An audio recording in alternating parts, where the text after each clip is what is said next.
जम्मू काश्मीरच्या पहलगाम इथं पर्यटकांवर झालेल्या दहशतवादी हल्ल्यात 26 जणांचा मृत्यू, मृतांमध्ये महाराष्ट्रातल्या 6 जणांचा समावेश. लष्कर ए तय्यबाशी संलग्न TRF या दहशतवादी संघटनेनं घेतली पहलगाम दहशतवादी हल्ल्याची जबाबदारी. NIAकडून कसून तपास सुरू, 3 दहशतवाद्यांचं रेखाचित्र जारी. पीडितांच्या आणि पर्यटकांच्या सहाय्यासाठी श्रीनगरहून दिल्लीला 2 आणि मुंबईला 2 अशा 4 विशेष विमानांची व्यवस्था. हवाई वाहतूक मंत्रालयाकडून अतिरिक्त विमानं सज्ज. सौदी अरेबियाचा दौरा आटोपता घेत पंतप्रधान तातडीनं मायदेशी दाखल. विमानतळावरच घेतली उच्चस्तरीय बैठक.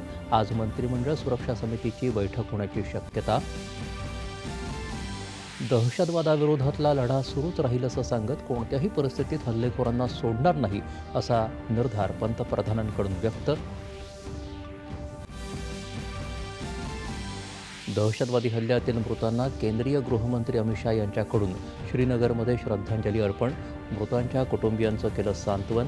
भारत या दहशतवादासमोर झुकणार नाही, गृहमंत्र्यांचा इशारा.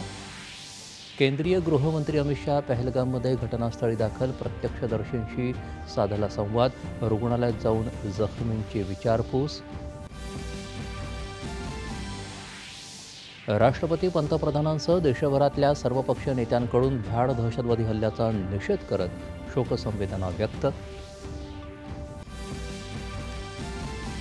जम्मू काश्मीरच्या पहलगाम इथं झालेल्या दहशतवादी हल्ल्याचा अमेरिकेसह जगभरातून निषेध. दहशतवादाविरुद्धच्या लढ्यात भारतासोबत असल्याची जागतिक नेत्यांची ग्वाही. दहशतवादी हल्ल्यानंतर संपूर्ण काश्मीर खोऱ्यातील सुरक्षेत लक्षणीय वाढ. हल्लेखोर दहशतवाद्यांच्या युद्धपातळीवर शोध सुरू. विशेष दल आणि इतर तांत्रिक गुप्तचर यंत्रणा तैनात. बारामुल्ला इथं शोध मोहिमेदरम्यान सुरक्षा दल आणि दहशतवाद्यांमध्ये जोरदार चकमक. 2 दहशतवाद्यांचा खात्मा. घुसखोरीचा प्रयत्न सुरक्षा दलांनी उधळला.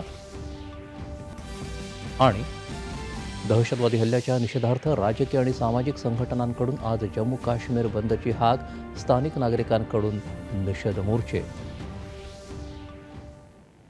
नमस्कार, एकच्या बातमीपत्रात मी